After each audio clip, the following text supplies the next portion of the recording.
오늘은 MZ세대, 젊은 세대가 집을 사지 않는 이유, 그리고 그 대안으로 떠오르고 있는 부동산 경매에 관련해서 영상으로 이야기해 보도록 하겠습니다. MZ세대, 젊은 세대들은 왜 집을 사는 걸 포기를 했을까요? 첫 번째 이유는 집값 급등과 월급의 불균형을 꼽을 수 있겠죠. 서울 평균 아파트 가격 알고 계신가요? 12억 원입니다. 연봉 7,500만 원 가구도 한 푼도 안 쓰고 11년을 모아야 겨우 매입이 가능한 수준이죠. 연봉 7,500이 누군가한테는 많은 금액이 될 수가 있고 누군가한테는 적은 금액이 될 수 있지만 평균 가격을 봤을 때 아무래도 7,500은 많은 연봉을 받고 있는 수준으로 분류가 될 겁니다. 그러함에도 불구하고 내가 7,500을 연봉으로 받는다라고 해도 서울 아파트를 산다라고 하면 11년이 걸리는 거예요. 대단한 세월이 걸리는 거죠. 또 문제는 집값은 계속 오르는데 월급은 그대로죠. 계속 올라간다는 얘기가 뉴스에도 나오고 강남의 아파트 같은 경우는 30평대가 60억 원까지 거래가 되고 있는 상황입니다. 현실적으로는 직장을 다니면서 집을 사는 게 거의 불가능하게 됐죠. 그러면 여기서 기성세대들은 지금 현재 세대를 또 욕하시는 분들이 있어요. 야, 우리 때는 달랐어. 우리 때는 없는 살림에 작은 집부터 시작을 했고 조금씩 집을 키워가면서 돈을 불렸지 지금처럼 한 번에 뭔가를 하려고 하는 세대들이 문제가 있는 거 아니야? 라고 얘기하시는 분들도 있어요. 그럼 사실 지금 세대에서 또 할 말이 있는 게 과거 부모 세대 같은 경우는 5년에서 10년 정도 열심히 일하면 내 집 마련이 가능한 시대였지만 지금 현재는 아까도 얘기했지만 30년을 모아도 힘든 현실입니다. 이런 어떤 의견의 격차들이 계속 커지고 있기 때문에 부동산 가격뿐만 아니라 세대 간의 갈등도 커지고 있는 상황이에요. MZ들이 집을 사는 걸 포기하는 이유 두 번째 이유는 주거 트렌드의 변화도 한몫을 하고 있습니다. 예전에는 결혼 후에 내 집 마련이 필수였지만 이제는 혼자 사는 삶이 또 대세죠. 제가 최근에 봤는데 요즘은 또 인테리어에 관심이 많더라고요. 그래서 어플이나 이런 데 보면 인테리어 관련된 사업들도 잘 되고 있는 것 같아요. 사람들의 생각 자체들이 집을 사는 것보다는 좀 유연한 생활을 선호하고 있습니다. 산이나 바다에 가서 뭐 워케이션이라고 해서 한 달 정도 살고 오는 뭐 이런 것들도 유행이었던 시대가 있었고 집을 사는 것보다는 전세나 월세로 이동을 하면서 직장 근처에 사는 것들을 더 선호하는 패턴으로 바뀌고 있죠. 세 번째는 고용 불안과 대출 부담도 한몫을 하고 있습니다. 고용률이 상승을 하고 있다곤 하지만 현재 시장 같은 경우는 비정규직, 계약직 증가로 불안정한 상황을 유지하고 있어요. 대출을 설령 받는다라고 해도 원금과 이자를 감당하기가 어려운 상황인 거죠. 청년 고용률은 44.8%라고 해도 그냥 쉬었다라고 얘기하는 인구가 43.4만 명을 돌파하고 있습니다. 그냥 쉰 거예요.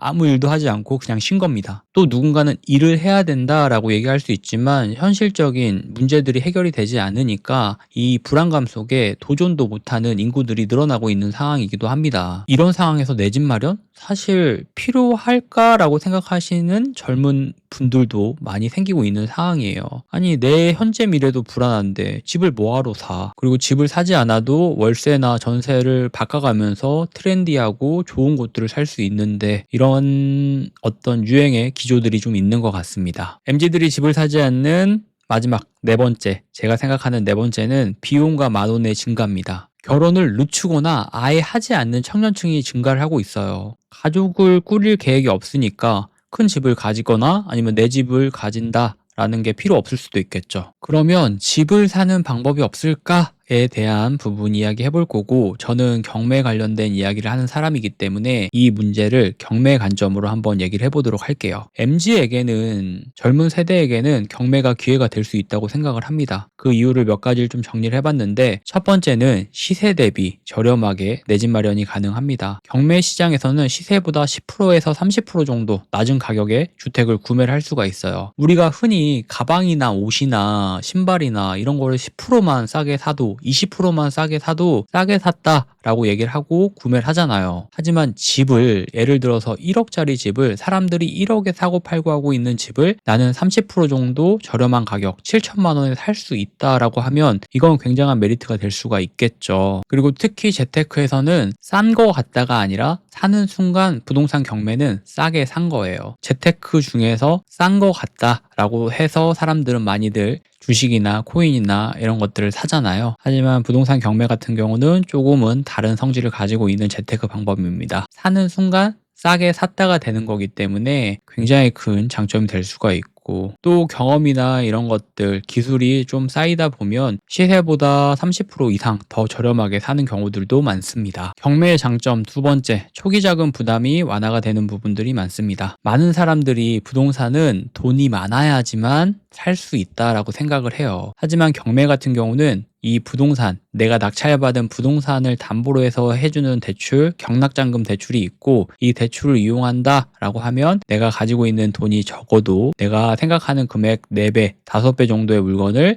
낙찰을 받아서 운영을 할 수가 있습니다. 특히 매도뿐만 아니라 전세나 월세를 주면서 임대 수익도 챙길 수가 있어요. 작은 돈으로 큰 수익을 낼 수가 있고, 임대, 월세 이런 것들을 통해서 임대 수익도 가능합니다. 우리는 인플레이션이라는 건 누구나 알고 있는 상황이고, 짜장면 값 이런 것도 얘기들을 많이 하잖아요. 10년 전 짜장면 가격이랑 지금 짜장면 가격이랑 많이 다르다, 이런 이야기들은 누구나가 알고 있고, 물가가 상승한다는 것도 누구나가 알고 있습니다. 그럼 부자가 되는 건 너무 쉬운 일이 아닐까요? 올라갈 만한 걸 많이 가지고 있는 사람이 유리하고 부자가 될 확률이 높습니다. 이건 소유권이 될 수가 있고, 부동산 같은 경우는 내가 가지고 있는 것과 가지고 있지 않은 것은 엄청나게 큰 차이가 생길 수가 있어요. 그렇기 때문에 이 소유권을 유지를 하면서 투자를 이어나가는 게 되게 중요합니다. 경매 같은 경우는 내가 이 주택을 사서 바로 팔지 않는다라고 해도 월세나 전세 수익으로 임대 수익이 가능하기 때문에 시세보다 싸게 경매로 사서 이 임대 수익을 노려보는 것도 하나의 방법이 될 수가 있습니다. 제 주변에도 많은 사람들이 이 경매로 돈을 벌고 있고 큰 성과들을 내고 있는데, 제 친구 같은 경우는 전세금 1억으로 서울 외곽 부동산 경매를 도전을 했고, 시세보다 저렴하게 아파트를 낙찰받았어요. 30% 정도 저렴하게 낙찰을 받은 거기 때문에